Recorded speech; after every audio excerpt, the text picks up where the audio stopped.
in that we're reluctant to take down our colonial sculptures and yet happy to rip through the countryside next to a Druid grail. Okay, well, I'm not speaking as a professional, I'm speaking from what works for me as a client, as long as they're doing trauma therapy. My mother was sexually abused by both her parents, according to the two people I lived with in childhood. Where I live, the walls are like chipboard, so you can hear the neighbours sneeze. My late mother's sister is having me stalked on and offline to make me contact a heroin dealer. Pollyanna is bullshit. What about Anne Frank? I'm still single though, because I'm involved with a social circle of people who are unable to commit, and we seem to enjoy the drama and intrigue around that. I think artefacts should be returned and statues reviewed. Demisexuals, I don't see what's wrong with that, they just explain all the different colours in the palette. Chasing a dream, well, you're chasing a moonbeam, it's worth chasing even if you never get there.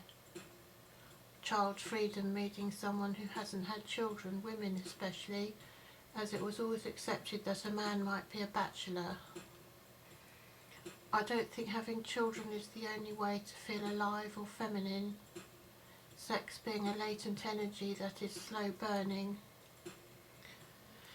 Someone was talking about yesterday being in a coercive position, which really struck a chord.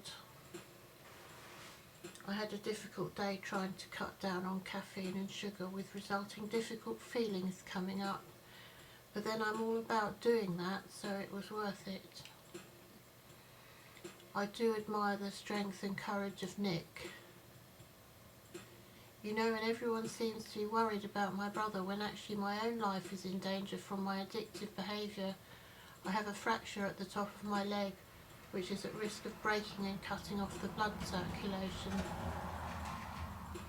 Getting high on music. Freak show, maybe that's a compliment. Number 6 used the Jane Austen card, or shall we say James Austen, saving me from a lynch mob.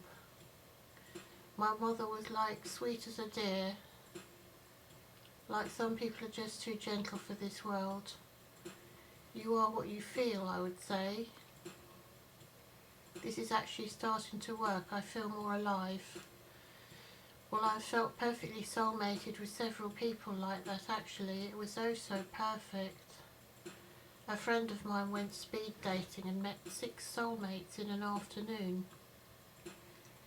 Lantern thinking. Traditional shamans would sometimes regard a person's psychotic episode as a spiritual epiphany and treat it as such, with the aim to go through it with them.